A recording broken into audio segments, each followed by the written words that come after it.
Kazi bakunzi wa Kazoza FM and Web TV ni muri cya kiganiro ciza La Première Heure. Ya saha ya mbere idufasha gutunganya neza umunsi wacu. Iduhereza amastis meza yo kumenya ivyo dugukora n'ivyo tudashobora gukora kubw'ineza yacu n'iterambere ryacu. Uno munsi nkuko namye ndabivuga tuza kuvugana kubijyanye no gukukuruka. Ubuzima bwacu bwo gukukuruka bw'inyuma y'akazi mbe turavyumvira, bamwe turavyumvira abandi ntituvyumvira, ariko uno munsi bamwe benshi ari gihe twibwira ko ubuzima bwacu bwo gukukuruka bw'inyuma y'akazi buhagaze ku cy'umukoresha wacu ariko aratutegurira cyangwa ico ariko arategura. Mbe by'ukuri nivyo ni gute umuntu ashobora kwitunganya cyangwa gutegekanya kazoza cyangwa kutegekanya ubuzima bwiwe mu gihe ayakukurutse. Nico gituma uno munsi muri kino kiganiro La Première twatumiye Madame Jocelyne Ntakare kugira atubwire vy'ukuri ni gute umuntu ashobora gutegura retraite yiwe.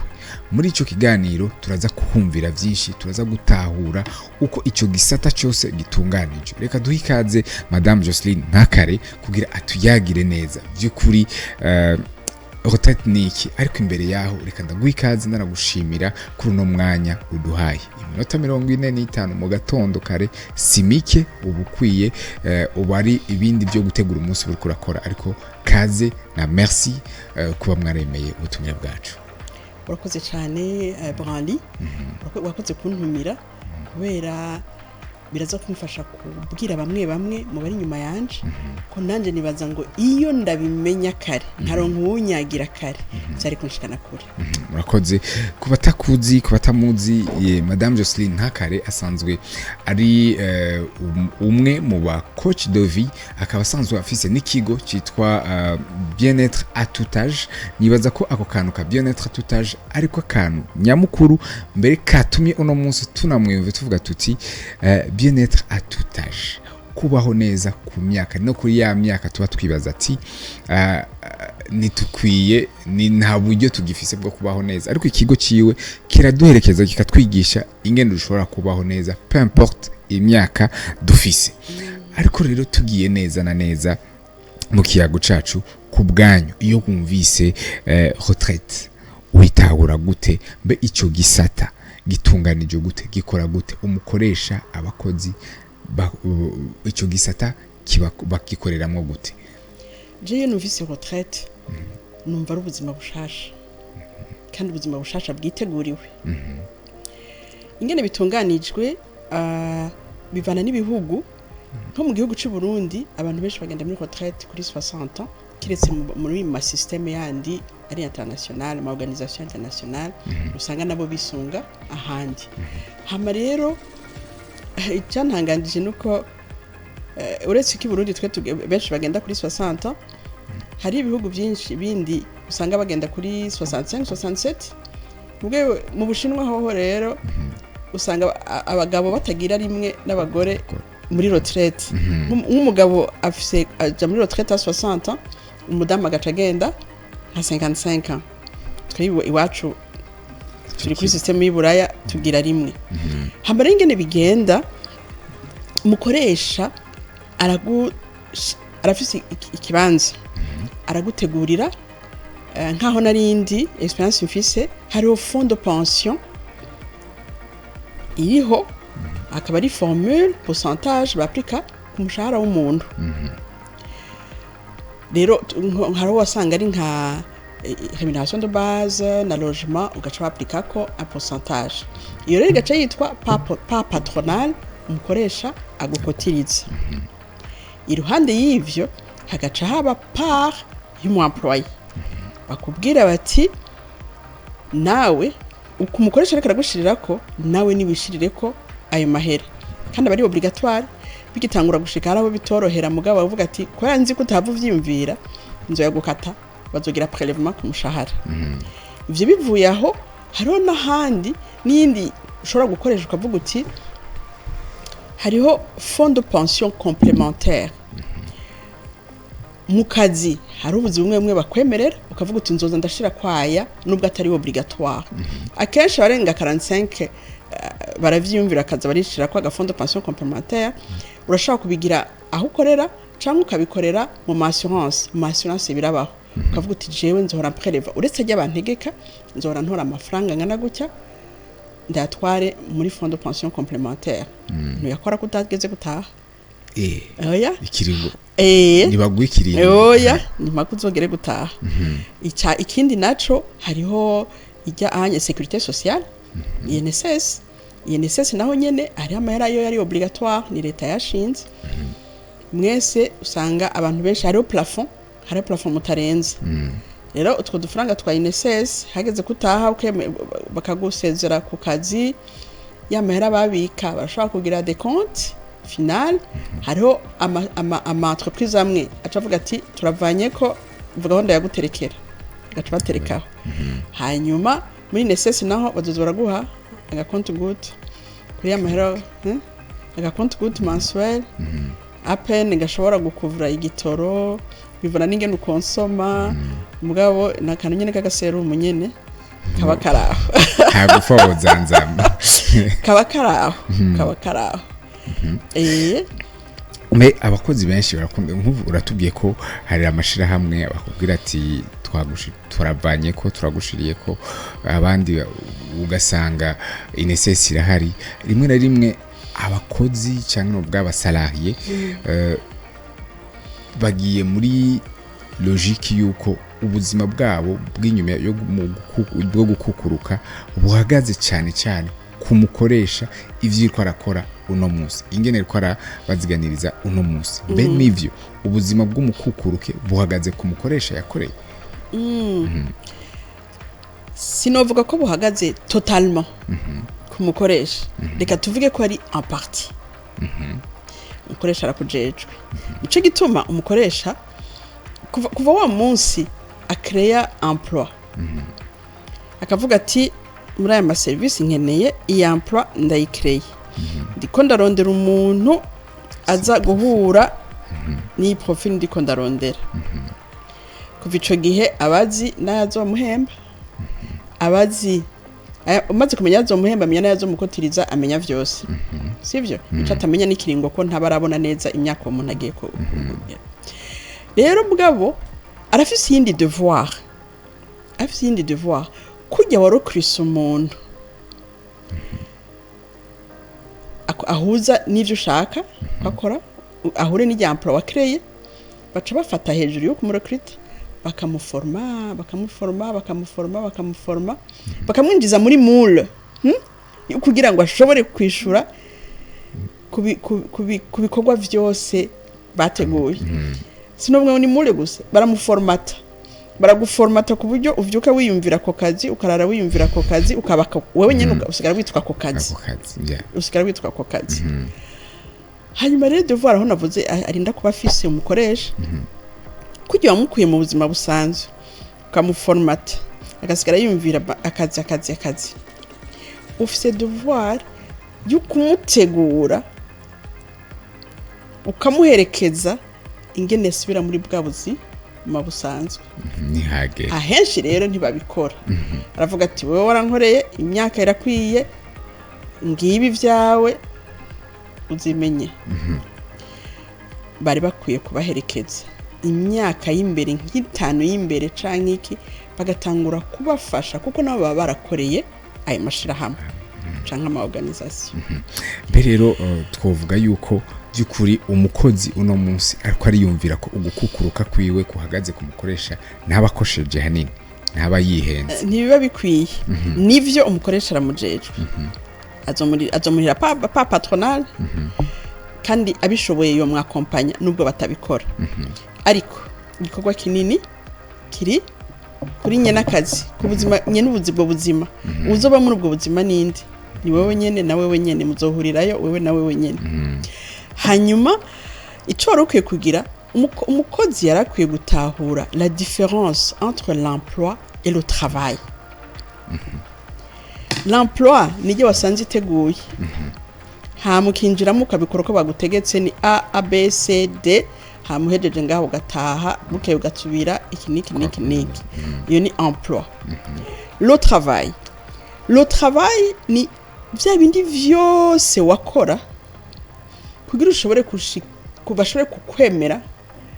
gukora muri kajya kazi le travail ni warize urarondera ama certificate urarondera ama diplome uritunganya urageza gukoresha utuntu tumwe muri wewe urahagarara neza uriga kwambara costume uriga kwambara umwambaro w'akazi uriga urabona ibyo bintu byose warakoze kuri wewe washizemo umwanya washize amafaranga waragize amashwa gushikaho uhuza ndahajye ubu rero igikorwa kindi ni wewe ugira usubire muri recommencement ugende mu bundi buzima ujejwe gusubira le travail ni kuvuga je dois faire des choix alors éducation nshaka kuvuga urakira uriga ama compétences amwe kugira ngo uzobe wa muntu ashobora gukora ibintu abandi bifuza bazoba oblige yo kuriha aho ni mugiye umaze kugira muri retraite nturagerayo kiri muri ya phase utegereza guma wiyumvira uti narakoze kugira ninjire muri jya ntebe ubu rero ntegereza kugira ibindi bikorwa imbere yuko mvayo imbere ntegereza kugira ibindi bikorwa niba ari kwiga wa mwanya y'ama devoir ibiki kugira ushobore kuba wa muntu ni wasohoka uzokora ikintu abandi bakaza kurondera kugura ivyo ukora ama service yawe rakoze benshi yo turiko turiyumvira ivyo byose ni gake twiyumvira ko umwanya uharuye benshi tuvuga tuti turacafise umwanya ntiharagera ko twiyumvira ivyo bintu ntiharagera ko twiyumvira gukukuruka n'iryari dukwiye kwiyumvira retraite n'iryari dukwiye kwiyumvira retraite hari retraite ubusanzwe yaba byashoboka wayibateza kwiyumvira kuvuga itangura kuvuga ironka akazi kuko kenshi turasamazwa ukinjira mu kazi ukaja muri iyo confort ukaja mu burengeti bususurutsa ukaryoha hamundi musikiro turuva ubwa burengeti bwakuvuyeko agakuvira karyoshe kaziro tuvuri mu mbeho mu gihe utoba wariyumviriye kwironderera ubwiwawe mugabo ikiza nuko umuntu yotangura kuvyimvira kuva kuri la quarantaine n'umwanya mwiza wo kwiyumvira kuko ba wavuye mu bintu bigucanga mu bintu ubumaze kubona neza iri kuraje yego la quarantaine aho rero tuca tuvuga la quarantaine uba wamaze imyaka hafi 10 canke 10 ningahe kubatanguye kare bariko barakora aro revenu ubufise ubuyibona le niveau de revenu ubufise kuri ico kiringo utanguye kuvyumvirako determine la qualité canke uburyo ukwiye kuzobaho cyangwa utegekanya retraite yawe gukukuruka imyaka yo kwiyumvira retraite turabe yumazeyo ubwo murabi yusigaje nivyo vyo kubera ukavuga uti muri iyi myaka mu myaka ingana uko mu myaka 10 mu myaka 20 mu myaka 25 ko hari gihe winjiye mu kazi uri muto canke wabanje kugira yandi mashure canke wanacerewe no mu mashure byose birashoboka ariko igikuru nuko gumuraba imbere alors uriko uravuga ngo le niveau de revenu nimba ariyo détermina la qualité de la retraite en grande partie nivyo amafaranga arafise akazi kanini udafise amafaranga ntubaho udafise amafaranga biragoye mugabo nkabonye baba gushiriyeho nka fond de pension umwe paya mbere baba yigufashije abasigaye gushiramo complémentaire ariko sico cyonyene cyo gutuma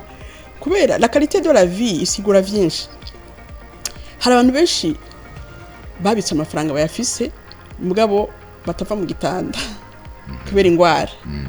hari abantu benshi babitse amafaranga hari nk'abantu usanga barakoze ahantu baguma biruka baguma bagenda ugasanga bafite problème y'ama relation familiale urabyumva amafaranga arahari mugabo ugasanga abo bana ntimwabanye uwo mukonjwa ntimwabanye yabo umugore cyangwa umugabo ugasanga ibintu byarayangaye urabyumva ko vyinfluence kuri ya qualité de vie en plus iyo santé uri umuntu adafise ama activité sportive ngo abafungura neza ngo abasinzira amasaha yo gusinzira ataba ari umuntu ari mu bintu by'ibirori igihe cyose uraheza ugasanga qualité de vie uzoshikayo uri muzima hama hakongera hakaba ibintu vya routine les habitudes bigufisa ama habitude ameze gute n'ama habitude agutuma uzobaho neza après canke n'ama habitude azohavushikayo washwanya gute des habitudes quelles sont les habitudes nziza zibereye umuntu akwiye kumenyera kugira bizomufashe kubaho neza muri retraite les bonnes habitudes d'abord nibaza ko ikintu ca mbere nukumenya kujera ama emotion yawe ukavuga ati sindi umuntu ashavura ngo abomore yishavurije ndaryakira hama nkamenya kuri kanalize kuko abo bantu barahura n'izindi ngwara mu nyuma atamahera yarabuze kubera agira nk'ishavu rirenze cyangwa asanga urakora n'ibintu byo nagufungisha habitude yindi ni kumenya umubiri wawe ukikunda ugakunda umubiri wawe ukavuga ati mbega ibintu ndiko ndaho umubiri wanje ejo sinzohava ndavyishura nkazosanga yamera yose nabika namba mu bitaro amahera ni kimwe ikindi kintu gikomeye cyane n'ama rêve ama ambition kugira ugire qualité de vie il faut avoir des rêves il faut être ambitieux ukavuga uti je rêve kuzokora ikintu mu bana mu bapfakazi mu bantu bo ku mutumba mu ibimuga ukumva ko en fait la retraite en fait c'est un état d'esprit c'est un état d'esprit si kugira uvuge la qualité niba ufise état d'esprit uvuga kuri positif tu auras une bonne qualité de retraite mugabo ufise uri umuntu ari negatif nta kigenda nta bigira gute niyo ugira amafaranga ngana gute ko wambajije ikibazo cyo ku mafaranga amafaranga na qualité de vie ni bibiri yego uraronka essence mugabo la qualité de vie nibaza ko il faut avoir la qualité de vie genda itaura ko c'est la paix intérieure peu importe le niveau de revenu ufise amafaranga hari cyangwa adahari est-ce que umutima uratekanye n'ibyo ushatse kuvuga kuyabura complètement umutima ntiwotekana mugabo kuba yafise conyene atakindi ufise nukuri nta mahoro ni wowe ufise qualité une bonne qualité de vie alors uratubwiye ko la qualité de vie dépend n'ingene état d'esprit yawe imeze rero nubuhe buryo umusalarié umukozi uno munsi akora dans une entreprise X akwiye kugira ategura ubwo buzima neza n'umusalarié soit mukoresha soit muntu yikorera utwiwe ariko n'umusalarié afise un revenu mensuel iri fixe ashobora kuba ariko aramuviriza kino kiganiro akashaka kwiprojeta mu myaka 10 mu myaka 15 20 ageze muri retraite yo bikora gute ego tuvuge ko ama stratégie uri kurambatse ego stratégie ya mbere yoyo c'est vraiment créer de l'espace nukurondera umwanya ahantu wicara ukiyumvira ukiyumvira John Maxwell yanditse muri igitabo cyitwa les 15 lois de croissance ivuga ngo haro la loi de la réflexion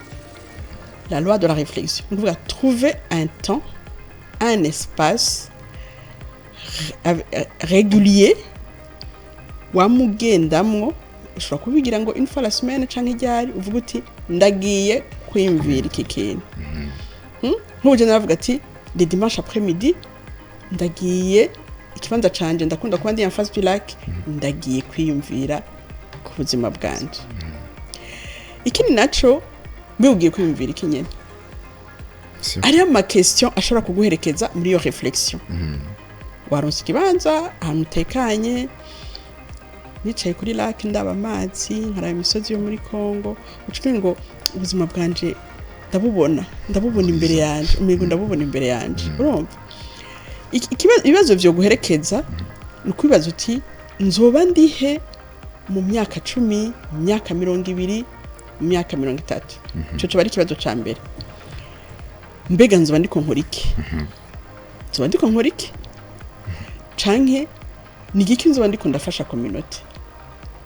cyo nikindi kibazo hanyuma ibindi bibazo ndafite ibibazo byinshi ushobora kwibaza byo gufasha shaka umuntu wese ashobora kuba ariko aratwumviriza yitore ego cyane ushobora kubidondagura akumva neza ingene ashobora ikibazo ashobora kwibaza kugira ategure neza ugukukuruka kwiwe ego urumva uribaza uti usereje dans 10 ans 20 ans ukicara niba utagitorera umunsi mugo kamukigarukako hamukuvuga mbega nzwa ndiko nkora iki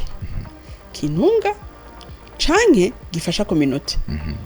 arashobora kugenda bafise yakwiye mwakavuga ati ndifuza kuva kuri iyi si hari ico nahinduye hanyuma ukavuga uti mbega hano nzokorera azoba ari studio azoba ari atelier azoba ari iki mon espace de travail nifuza yo bimeze gute en tant que retraité ukiri kura project typique shanze wanjye ko nkorera he azoba ari kibatima kinini canka azoba ari atelier ndiko ndamonta ibintu canka azoba ari studio nko kumufise studio umwe wese n'amarevi yiwe hanyuma kubitora ugacuvuga nigiki nkeneye de quoi ai-je besoin nibiki nkeneye bimwe biraza muga ntibizira rimwe ukazurandika ubwo iyo moment de réflexion alors amauti utoza kubufise aho wandika umva je yavuze nti nuwamfunga kanshira muri prison wonyima ikaramu ni karne niyo yo bari prison yanje ego udafise ukandika kubera hazogira igihe ukagaruka ukaraba ugakosora ugasubira ukongera ko canke ugafuta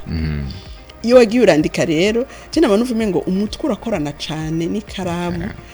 ibyumviro biraseseka neza iyo urakoresha n'ikaramu ego abubu nivyo bakorera ku ma réseaux sociaux nibiki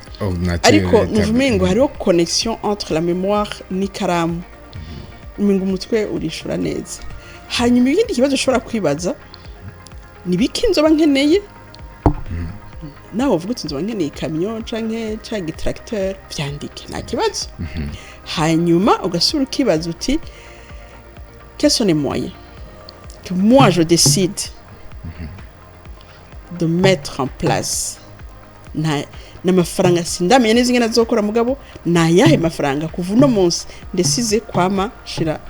ndacavuga ndi amara nzo kwanda yarungika mu yindi banke canke hehe kugira ngo singire ko natwa dohoga umaze kugera kuri ivyo gacuvuga uti mbega ninde tuzojana ninde twoyaga ivyo ninde tuzojana ndazomperekeza muri urwo rugendo ashobora kuba ari umubana ashobora kuba ari mwene wanyu ashobora kuba ari umucoach ashobora kuba ari umumentor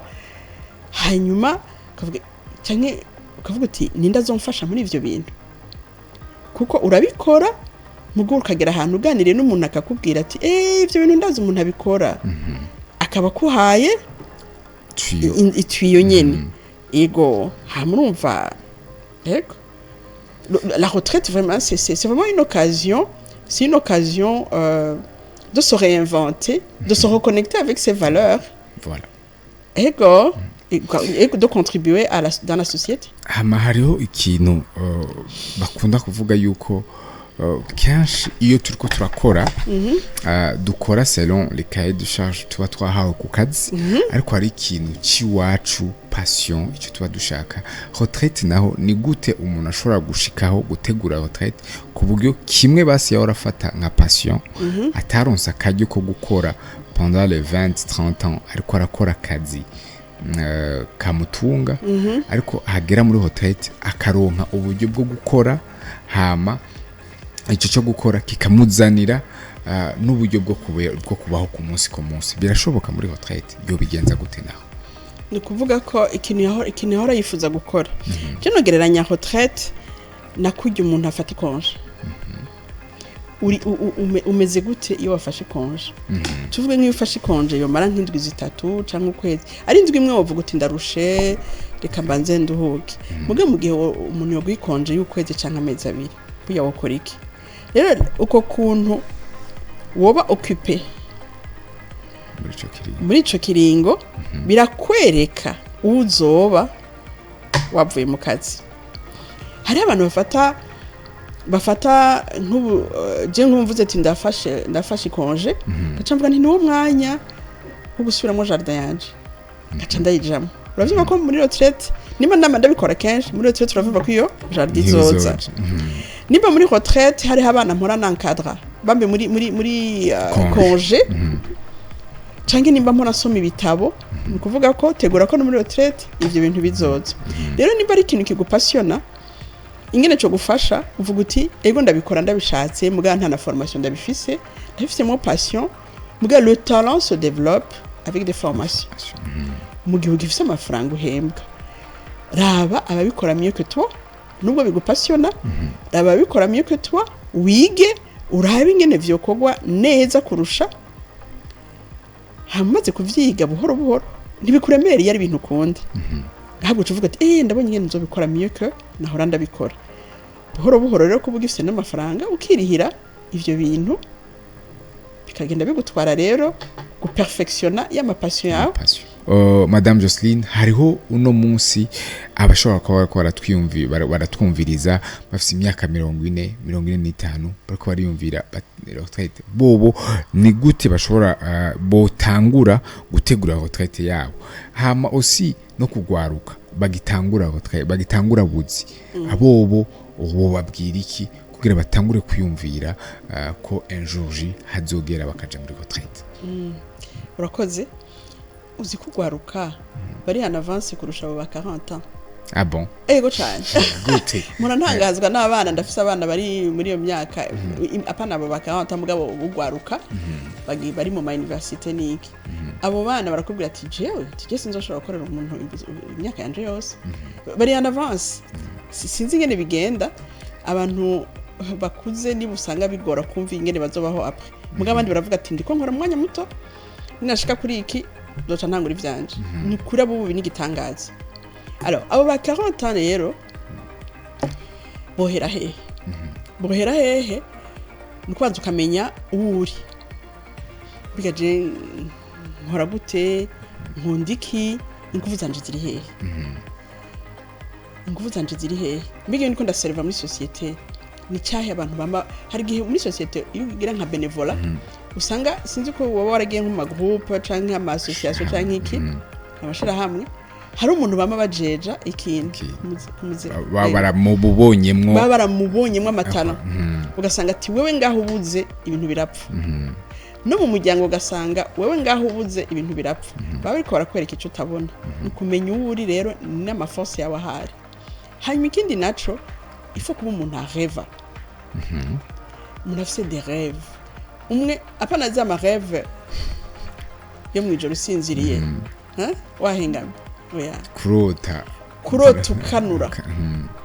ukanura ukava muri wewe ukaja mu myaka ikurikira kandi urota neza nzoba ndaha nzoba meze gutya ibintu bizoba bipanze gutya c'est gratuit le rêve est gratuit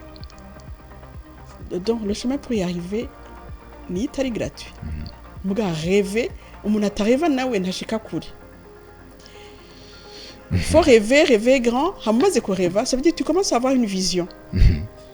Tu veux dire mu bintu namandota ndabone. Tu fata ya vision ukayifixa. Rero ngiye gukora kugira shike aha anye. Hanyuma mu nyuma ugacutangura ukaraba mbega nigiki kimwe munezero. La joie et le plaisir c'est différent. Le plaisir ni instantané. Apana ikintu kima ukanywa kantu gacika oya canke ugakwega kantu gaca oya sivye ndiko ndavuga oya ndikumvuga la joie amuvuga ati yo wakoze ikintu kigira impact nko ku bantu ukagira fierté ukagira satisfaction ukagira umunezero uteba ukumva ko washoboye mbe uri bukumunezero wagize igihora nka diplome cyane certificate ko uvuga uti nashitse ku kintu sivyo hanyuma ugacuvuga ati nibiki binezereze subi inyuma nkavuga ati nijyari nagize umunezero muvuga uti umunezero ni intense yabumaze mu mwanya ndavyimvira bukenda vyumvira ndahigera mari misi vira manezerewe mbe wari wagize iki wari wakoze iki akenshi hari usanga wagize impact ku bandi akenshi hari usanga watambukije umuntu ari mu ngorane akenshi hari usanga hari ikibazo wakemuye mu buzima bw'abawe canke n'abatarabawe ni nkugira ga fierté kameze neza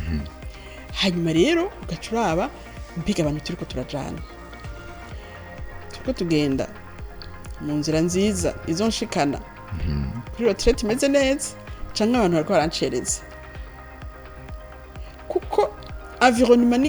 environnement ni ivu wateyemo ikintu iyo ari ribi nigikura ico rero ni kuvuga ariko icyo ufata iyo plante ukayimura ukayitereka dans la bonne terre ukayahoza kwaroza kwa kugaruka byumvira kwagumuvomera ya plante irakura mu nyuma ikazana ivyamwa vyiza alors bavuga ngo la planification est le chemin du succès planification rero uravyumva ko ikitangaje nuko iyo umuntu aguhaye guplanifya ibintu vy'akazi benshi barabitora bagaplanifya bagakubita budget bakagira plan d'action bagakora ibintu vyose mugabo c'est très difficile ugasanga c'est vraiment très difficile yo kugaruka mu vyawe ivyo abandi bikoroha ivy'akazi bikoroha kubera biguhemba mugo kibagira ko n'ivyawe no bizoguhemba uwundi munsi ako kazi katariko karaguhemba cyo gituma il faut planifier nimba ma vision dans 20 ans dans 15 ans mbona iki kintu alors dans 10 ans nzongeze he dans 5 ans nzongeze he imbere yo gushika dans 5 ans nibikinge nandaduza bizogenda birajamwo 3 ans dans 2 ans dans une année nayo gacuvuga uti nimba ari ibintu nzoheza dans une année reka tugabure par trimestre chaque trimestre ni yahe pa ndiko ndagira donc la planification ni ikintu gikomeye cyane kugira uzoshike kuco bifuza gushikako kuri ya vision kuri ya rêve yawe uvuga uti ahanze banashitse. Merci beaucoup.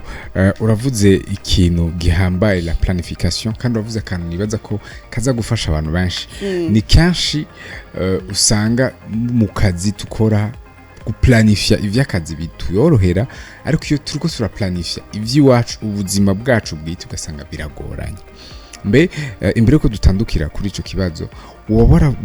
waratoreye inyishu mbe ni kubera iki abantu kenshi iyo hageze guplanifya ubuzima bwacu bitugora ni gute ico tukikemura imbere yuko dutandukira umugano wo gusozera kino kiganiro ego afite biratangaje ingene umuntu atinya wenyene umuntu aratinya kwinjira muri dialogue intérieur. Le dialogue intérieur ni dialogue entre deux personnes, cette personne et une autre personne. Donc c'est le dialogue avec soi-même. Alors, je mentionne le rendez-vous le plus important, c'est le rendez-vous avec soi-même. Le rendez-vous le plus important, c'est le rendez-vous avec soi-même. Mais tant que vous avez un rendez-vous, imbere yuko nza muri studio nari mfise ubwoba ko ntari bwahazi mugani nahaza kabiri gatatu sinzi bankigira ubwoba. Alors ce rendez-vous qui est très important uvuga uti j'affronte rikangene tubonane na jewe tubonane un dimanche après-midi kuva 17h gushika 18h nzo mfise rendez-vous n'umuntu ari très important yitwa jewe tuvugane na jewe ni watinyi yo rendez-vous rero uravyumva ko uzokwa mufise ubwoba hari n'ivyo utazomenya kuko n'ivyo utazomenya mugo urinjira muri conversation ukivugana kera nahora nibaza ko abantu bivugana badakomeye ahubwo abantu bivugana nibo bazima harakandanye amakabayo ngo nibo abantu baciye ubwenge cyane ahubwo kuko urashaka kuburi kuragenda no muri viro ukavuga mbega ahantu ndiko ndaja ibintu est-ce que c'est très important canke napfuye gukurikira ninda nande bariko baravugana niwe nawe ibintu ndiko ndajamo bya kweli narinda bikeneye canke napfuye kwitamfa gukurikira umaze kwiganiriza urashobora kuvuga uti bon urenda bona ko bitari important pour moi napfuye kugenda je décide d'annuler hama ukafata kayira kuganira nawe urabona ngene haraga kuko umuntu usanga ari mu bandi reka nje mu bandi ni byiza kuja mu bandi muga wabiteguye muga pana kwa kuguma wiruka ugasanga effectivement uzobura umwanya wa dialogue yawe uzobura umwanya wa iyo rendez-vous très important. Ego urakoze reka rero tuje nk'abasozera kino kiganiro mbe nimba hariho uburyo butatu canke les principes clés zitatu zishobora gutuma wowe umuntu ariko aratwumviriza amenya ati je nzopanga retraite yanje uku. Izo principe cyangwa amastis atatu wowe wohanura umuntu uno munsi ariko aratwumviriza yobaraya. Ibintu bitatu bikomeye no hanura umuntu, icambere no kubika amafaranga. Kuko atamafaranga ibyo byose uzobikoresha iki? Il faut vraiment épargner ukarondera ama système de pension au-delà de ce qui est obligatoire. On est nécessaire, obligatoire ntuzovuga ngo ntabwo byakuvuye ko wasanze ku kazi babikora. Nayo mafondo pension usanga mu yandi entreprise bavuga ko ari pas obligatoire y'umukozi, si wabirondeye rondera kurenza ko ivyo bagusaba. Après tout uzoba uri kuri ihemba yikazoza. Ikindi ca kabiri c'est le travail sur soi. C'est vraiment faire les devoirs. Ya ma devoir wakora kugira winjire haje tangura yandi ma devoir kugira uzobundi muntu ashobora gusubira muri societe. Ico nico ca kabiri. Aho bice bigusaba ko wicara kwa kunina kubira ugafata ikaramu ugafata carnet ugafata le temps vraiment pour prendre rendez-vous avec soi-même. Ica gatatu c'est s'engager à remplir les briques. Nga ugira ubaka ikizu. La vision. Brique par brique. Brique par brique. Umve ko chaque fois nubwo uvuga uti inzu nta muntu ayubaka mu musomo. Niyo washize ko amabrique atatu haje buri kurubaka. No washize ko amabrique ane haje buri kurubaka. Uburi kurubaka. Nivyo ibintu bitatu hama ukaguma uvisualiza yanzu. Kuko nta muntu iyo umuntu ari karubaka urabona ijya nzu mugabo uvuga uti itafari ndashira gutya kurandiko nja hariye. Hanyuma ego hama le point le plus important aussi c'est donner le sens à ce que tu vas faire dans la vie. Ça veut dire quel est l'impact que je vais créer dans ma communauté. Merci beaucoup. Donner le sens kuha ico inovuga kumenya neza icyo ugomba gukora n'icyo bizomarira muri community. Be ku muntu yakurikiranye kino kiganiro guhera mu ntango gushika no saha mu ijambo rimwe umubwira ko kugira ategure neza retraite yiwe iri sereine wo mubwira ko akwiye gukora iki? Mu ijambo rimwe wamubwiye muri phrase imwe mu ijambo rimwe ni iryungane muri rimwe ayungane rimwe wo mubwira ko akwiye gukora iki? Mubwira ati l'avenir appartient à ceux qui se préparent aujourd'hui. Merci beaucoup. Kwa kazoza ndavuga gute kazoza nakabiteguye no munsi. Donc kazoza kawe gatangura uno munsi. Urakoze cyane ndagushimire Madame Jocelyne Ntakare. Nukuri uradukarira utadukariye uradukuye igitambara mu maso. Hari igihe benshi uno munsi biyumvira retraite nk'ikintu c'abantu bari mu zabukuru ariko nitwibonamo nk'abantu bakwiye kwiyumvira vyo kuri retraite. Merci beaucoup kuri no message duhaye kuri no kutwugura kuri zino éclaircissement. Ndagushimire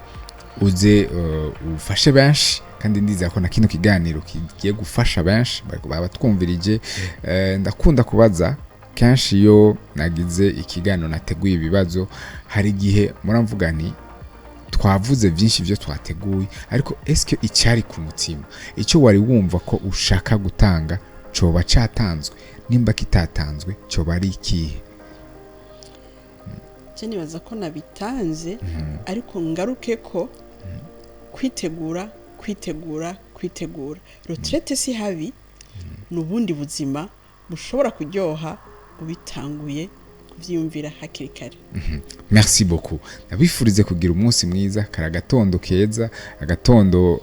novuga ko gadutegurira umunsi wose. Ndabifurize kugira umunsi mwiza no koroherwa mu bikorwa byanyu bya buri munsi. Murakoze cyane. Ego. Murakoze namwe bakunzi ba Kazoza FM Web TV, bakunzi b'ikiganiro La Première Heure. Nukuri ni kiganiro kibereye uri umuntu w'umujene, uri umuntu uri kugera mu zabukuru, urumva neza ivyo ukwiye gukora. Abatarabikora turaronse uburyo dushobora kubikora. Yatubwiye surtout ikintu gihambaye aho uri hose iyumvire kuri wewe. ibuka gufata umwanya w'iwawe wo kumenya ati ndishaka gukora iki, impact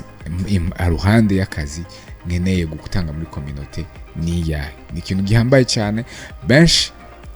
tubona retraite nko kurera abuzukuru, nko kuryama, ariko yasuye aranavuga ati uburyo ufata konje yawe no munsi, uko ubona konje hamwe kijya kintu twakiyumvira neza, turashobora kubona by'ukuri retraite ko izo bari kintu kibi cyane cyiza. Iyumvira no munsi washobora kuburonka konje ukamara indwi zibiri uryama, usohoka, uterama, ivyo umunsi kabura heze. Ni kuvuga ko muri cyagiye cya retraite uzoba ari uko nyene ubwo buzima. Ariko nimba uno munsi ushobora gufata konje kugira utegure, utunganye ibikorwa kanaka, ibikorwa ukunda, ibikorwa bitajanye n'ivyo ukora, ni kuvuga ko no muri retraite yawe uzoba uri umuntu uri actif kandi ufite icyo kuramarira abawe nawe usanzwe ubaye cyangwa muri communauté. Reka ndabifurize kugira introspection twese muri nondwi, hama duheze twitore, hama duheze tubingira akamaro aho turi hose. Merci beaucoup bakunzi bakazoza FM and Web TV. Dusubire duhure ku munsi weje mu kindi kiganiro nk'iki, n'undi mutumire adufasha kuva ku ntambwe imwe dushika ku yindi. Mugira ibihe vyiza n'iterambere mu banyu no mu vyanyu. Kazoza FM, be your own boss.